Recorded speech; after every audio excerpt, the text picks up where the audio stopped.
পর্দা উঠল কান চলচ্চিত্র উৎসবের ৭৭তম আসরের। ফ্রান্সের কান শহরের পালে দি ফেস্টিভ্যাল ভবনের গ্র্যান্ড থিয়েটার লুমিয়েরে বসেছে এবারের আয়োজন। মার্কিন চলচ্চিত্র পরিচালক গ্রেটা গার্ডউইককে জুরি বোর্ডের প্রধান ঘোষণা এবং হলিউড তারকা মেরিল স্ট্রিপকে সম্মানসূচক পাম ডিওর দেওয়ার মাধ্যমে উদ্বোধনী আয়োজন শুরু হয়। ফ্রেঞ্চ রিভিয়েরা উপকূলের শহরটিতে এরই মধ্যে ভিড় করতে শুরু করেছেন বিশ্ব চলচ্চিত্র অঙ্গনের কলাকুশলীরা। লাল কার্পেটে তারকাদের দ্যুতি ছড়াতে প্রস্তুত জাঁকজমকপূর্ণ মঞ্চ। উৎসবের উদ্বোধনী দিনে হলিউড তারকা মেরিল স্ট্রিপের হাতে তুলে দেওয়া হয় পাম ডিওর সম্মাননা। প্রদর্শিত হয় ফরাসি চলচ্চিত্র দ্য সেকেন্ড অ্যাক্ট। এবছর কান উৎসবে জমা পড়েছে ২,০০০-এর বেশি সিনেমা। সেরা ছবির শিরোপার জন্য মনোনীত হয়েছে ২২টি সিনেমা।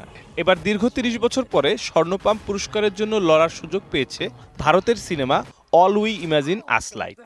মুম্বাইয়ের একজন নার্সের জীবনের উপর নির্মিত হয়েছে সিনেমাটি। যদিও এবারের কান চলচ্চিত্র উৎসবে অনস্ক্রিনের চেয়ে অফ স্ক্রিনেই নাটকীয়তা শুরু হয়েছে বেশি। আয়োজন শুরুর আগে ফ্রান্সের ২ পরিচালকের বিরুদ্ধে যৌন হয়রানির অভিযোগ আনেন দেশটির অভিনয় শিল্পী জুডিথ গোদ্রেস।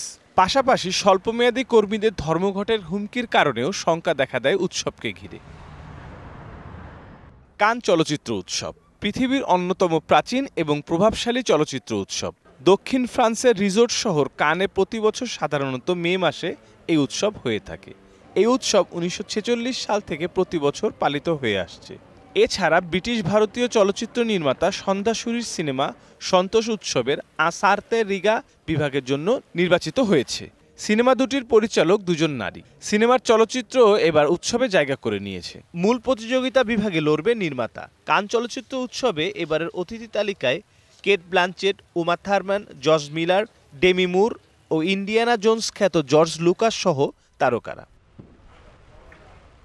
২৫ মে বছরের শ্রেষ্ঠ ছবিকে পুরস্কৃত করা হবে এই উৎসবে।